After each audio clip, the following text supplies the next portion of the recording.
देश के हर बच्चा जो संविधान में विश्वास करता है आज सड़क पे है और ये मांग करता है कि अमित शाह जी माफी मांगे। और अमित शाह जैसे आदमी को जिसका आपराधिक चरित्र रहा है, आपराधिक इतिहास रहा है और एक जमाने में वो तड़ीपार रहा है, उसे बर्खास्त करना चाहिए। कोई कांग्रेस और भाजपा की नहीं है। ये लड़ाई अम्बेडकरवाद की है, मनुस्मृति से लड़ाई है, मनुवाद से लड़ाई है। और इन लोगों का रास्ता जो है हम रोकेंगे पूरे देश में आगे बढ़ने से। आज भाजपा की गोद में बैठ के, मनुवाद की गोद में बैठ के उनके तलवे चाट रहा है ये चिराग पासवान। और जो आदमी अपनी इंजीनियरिंग की डिग्री नहीं पूरी कर पाया वो बाबा साहब पे क्या टिप्पणी करेगा। इसलिए मैं खुली चुनौती देता हूं कि अगर बाबा साहब पे साथ करना है तो आइए और आदित्य पासवान से साथ करके देखिए, देखते हैं फिर कौन जीतता है। दोस्तों, देश के पार्लियामेंट में गृह मंत्री अमित शाह के द्वारा बाबा साहब भीमराव अम्बेडकर पर जिस तरीके से टिप्पणी करने का काम किया गया है उसको लेकर पूरे देश भर में जबरदस्त हंगामा है। सदन की जो कार्यवाही अनिश्चितकाल के लिए स्थगित कर दी गई है और इसको लेकर पूरे देश भर में जो है आगजनी हो रही है, धरना प्रदर्शन चल रहा है। और देखिए अभी हमारी मौजूदगी बिहार के गोपालगंज जिले में है और देखिए तमाम कांग्रेस जो सेवा दल के तमाम कार्यकर्ता हैं, जो स्टेट प्रेसिडेंट हैं, बहुजन समाज के बड़े नेता के तौर पर बिहार में देखे जाते हैं आदित्य पासवान जी, देखिए कॉन्स्टिट्यूशन ऑफ इंडिया अपने हाथ में लिए हुए हैं। क्या कहेंगे अमित शाह के बयान पर सर? जिस तरह से बाबा साहब का अपमान लोकसभा में किया गया है और बाबा साहब का अपमान पूरे देश के सामने हुआ है, प्रदेश कांग्रेस और देश के बहुजन, देश के हर बच्चा जो संविधान में विश्वास करता है आज सड़क पे है और ये मांग करता है कि अमित शाह जी माफी मांगे। और अमित शाह जैसे आदमी को जिसका आपराधिक चरित्र रहा है, आपराधिक इतिहास रहा है और एक जमाने में वो तड़ीपार रहा है, उसे बर्खास्त करना चाहिए। लेकिन उनका सफाई में बयान है, अमित साहब का कह रहे हैं कि वीडियो एडिटिंग है, एआई तरीके से बनाया गया है। देखिए ये सब भ्रमित करने वाली बातें हैं जो भारतीय जनता पार्टी हमेशा देश के सामने जो झूठ बोलती है और झूठ बोलती आई है। आज भी बाबा साहब के अपमान करने के बाद वो झूठ बोल रहे हैं कि उन्होंने अपमान नहीं किया। पूरे देश ने देखा है, पूरे विश्व ने देखा है कि किस तरह से बाबा साहब भीमराव अम्बेडकर का अपमान किया गया। संविधान के रचयिता जिन्होंने संविधान दिया पूरे देश को, बहुजनों को सम्मान दिया, अधिकार दिया, देश के जन जन को, महिलाओं को, छात्रों को, सभी को अधिकार दिया और उनका अपमान लोकसभा में किया गया। तो ये अपमान जो है कांग्रेस पार्टी बर्दाश्त नहीं करेगी। ये अपमान जो है देश का जो संविधान में जो जितने लोग भी विश्वास करते हैं, जो अम्बेडकरवादी हैं, वो बर्दाश्त नहीं करेंगे। और ये लड़ाई कोई कांग्रेस और भाजपा की नहीं है। ये लड़ाई अम्बेडकरवाद की है, मनुस्मृति से लड़ाई है, मनुवाद से लड़ाई है। और इन लोगों का रास्ता जो है हम रोकेंगे पूरे देश में आगे बढ़ने से।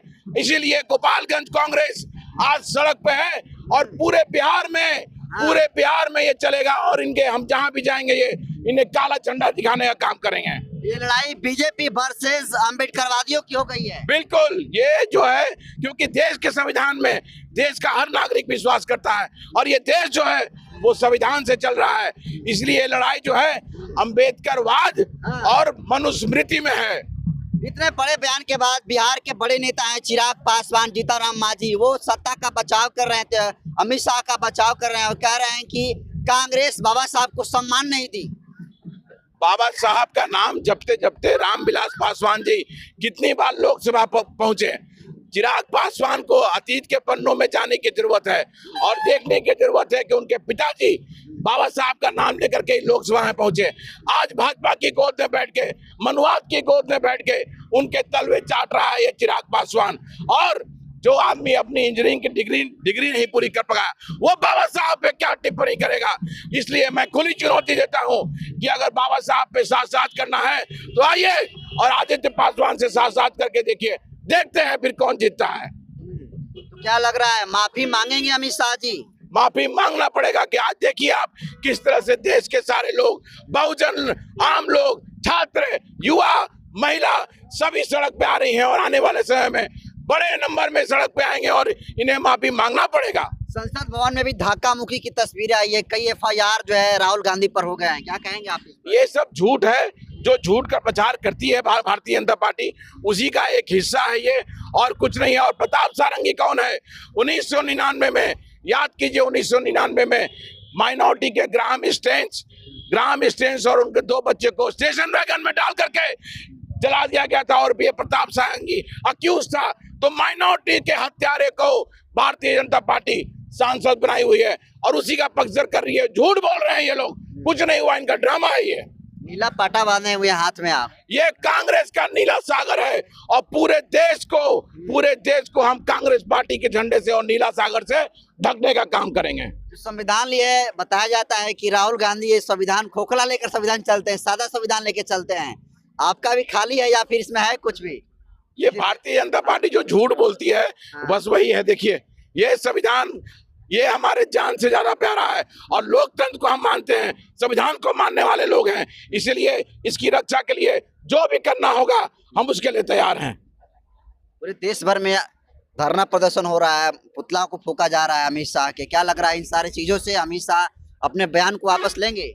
अरे अगर शर्म होगा, बाबा साहब का सम्मान जरा सा भी होगा तो अपने बयान से पीछे जाएंगे। यही लोग कहते हैं ना कि हम बाबा साहब को सम्मान दिए, तो जब बाबा साहब को सम्मान दिए तो बाबा साहब का अपमान क्यों किए? और अपमान किए तो आज देश का बच्चा कह रहा है कि अमित शाह माफी मांगे, तो उन्हें माफी मांगना चाहिए। वो तो कह रहे हैं कि बाबा साहब का अपमान हम सपने में भी नहीं सोच सकते। जब पूरे देश ने देखा ना किस तरह से बाबा साहब का अपमान इन्होंने किया और लोकसभा में किया वो भी, और इस तरह से झूठ बोलने का काम, ये इसीलिए भारतीय जनता पार्टी को बड़का झूठा पार्टी बोला जाता है। देखिए आदित्य पासवान जी हैं और बिहार में बड़े बहुजनों के नेता के तौर पर देते हैं और यंग ब्रिगेड के स्टेट प्रेसिडेंट हैं। और देखिए जिस तरीके से पूरे देश भर में माहौल जो है गर्म है अमित शाह के बयान को लेकर, और जो संसद की कार्रवाई अनिश्चितकाल के लिए स्थगित कर दी गई। और देखिए आज इस गोपालगंज में तमाम लोग एकत्रित हुए हैं, कांग्रेस सेवा दल के तमाम लोग यहाँ पर एकत्रित हुए हैं और जो प्रदेश अध्यक्ष है उनका सभी लोग वेट कर रहे हैं। और जबरदस्त आक्रोश अमित शाह के बयान को लेकर पूरे देश भर में देखने को मिल रहा है। नए भाई संविधान की रक्षा के लिए हमारे साथ कंधे से कंधा मिला के आज ज्वाइन कर रहे हैं। ये मिलन समारोह इनका है और ये इन्होंने कसम खाया है कि संविधान की रक्षा के लिए ये कंधे से कंधा मिला करके हमारे साथ चलेंगे। क्या कहेंगे अमित शाह के बयान पर? सारे झूठा पार्टी है ये, इनका बयान देखते रहिए आप। हाँ। इनको कुछ काम है? कोई काम नहीं इनके पास। हाँ। ये बस आप बताइए जिसके नाम पे ये अपनी सेक रहे हैं रोटियां इलेक्शन वोट की, ये उसी को बदनाम कर रहे हैं। इनको कोई काम बचा हुआ है? जिसको वोट लेना है आप उन्हीं को बदनाम कर दीजिएगा और फिर बाद में आप उन्हीं के घर जाके आप खाना खाइएगा, कहिएगा हमने कुछ ऐसा किया ही नहीं है। आप लोग को स्वर्ग नहीं जाना है क्या? स्वर्ग नहीं जाना है? क्यों? मतलब भगवान का नाम लेंगे तभी, मतलब जिसने जो बनाया है उसी का नाम लिया जाता है जी। संविधान नहीं लिखा गया होता तो इंडिया का क्या हाल होता? आप बताइए, संविधान किसने लिखा? बाबा साहब ने लिखा। फिर तो आप उन्हीं को बदनाम कर देंगे? हाँ, ये तो नहीं कर सकते ना। और जो भाई आपने जो अभी कुछ देर पहले हमारे आदरणीय युवा अध्यक्ष जी से पूछा कि धक्का मुक्की बात, सांसद भवन में नहीं तो बहुत सारे कैमरे लगे होंगे, ड्रोन भी उड़ती है, ठीक है, वहाँ एक भी ऐसा फुटेज नहीं आया कि इसमें उन्हें राहुल गांधी जी ने, हमारे अध्यक्ष नेताजी ने धक्का दिया हो।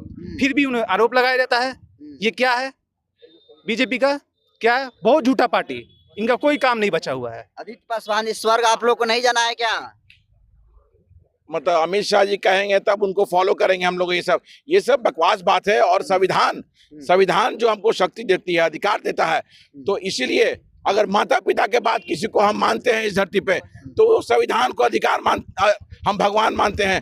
और बाबा साहब भीमराव अंबेडकर, परम पूजनीय भारत रत्न बाबा साहब भीमराव अंबेडकर को अपना भगवान मानते हैं। तो इंसान थे ना। और जिस तरह से अगर संविधान में अगर अधिकार नहीं दिया होता देश के बहुजनों को, देश के महिलाओं को, देश के आम लोगों को, तो ये भारतीय जनता पार्टी के लोग जो मनुस्मृति को फॉलो करते हैं, जो मनुवाद को फॉलो करते हैं, एक पग भी देश के बहुजनों को, दलितों को ये सड़क पर नहीं चलने देते। तो हमारे लिए कोई भगवान है तो बाबा साहब भीमराव अंबेडकर हैं और हम उन्हीं को मानते हैं। और बाबा साहब भीमराव अंबेडकर कोई फैशन नहीं है, वो पैशन है और हमारे ब्रांड है। और देखिए इसी को लेकर आज सभी लोग सड़कों पर उतरे हुए हैं।